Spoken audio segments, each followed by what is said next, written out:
মিম সম্পর্কে আমি বলেছি, কিন্তু তখন পর্যন্ত আমি এই ভিডিওটা দেখি নাই। আমি তখন পর্যন্ত আমি জানতাম না সে আমাকে নিয়ে এই ধরনের কথা, এই ধরনের ল্যাঙ্গুয়েজকে ইউজ করছে। যাই হোক, ভিডিওটার কথাগুলো শোনেন। আমি কারোর নাম বলবো না, বাট কুমিল্লা বললে আপনারা বুঝা থাকে। এই কুমিল্লার যে জিনিসটা, আই হোপ আমি কারোর নাম বলবো না, বাট কুমিল্লা বললে আপনারা বুঝা যাবেন। উনি ভাই যেই পরিমাণে কনভিন্স করার ট্রাই করছে আমারে, উনি এমন অফার দিছে যে সে আমার বাসায় আইসা আমাকে নিয়ে যাবে, দরকার পড়লে আমার ফ্যামিলির সঙ্গে কথা বইলা আমার ফ্যামিলিকে কনভিন্স করবে, দেন তার বাসায় তার স্টুডিওতে আমাকে নিয়ে যাবে। এরকম ভাবে কনভিন্স করছে। আর কি বলবো, তাও আমি জানি, রাজি হই নাই, কারণ প্রয়োজন নাই তো।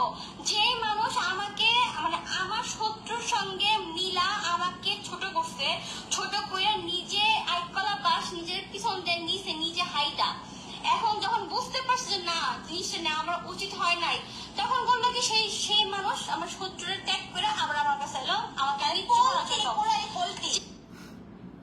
আচ্ছা, ওর কোনো কথাতে যাব না। এই ফুল ভিডিওটা দেখারও আসলে কি বলবো, আমি পুরাই শকড।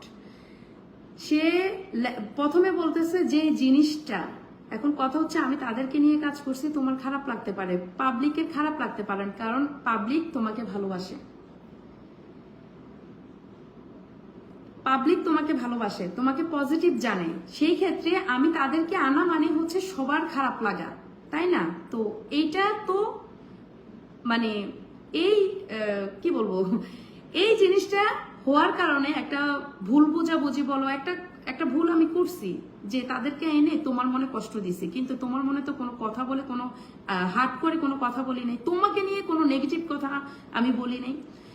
তারপর যাই হোক, অনেক কন্ট্রোভার্সি হইলো, অনেক কিছু হইলো। আমি একদিনের মাথায় আমি সবকিছু ডিলিট করছি। ডিলিট করে আমি এটা পর্যন্ত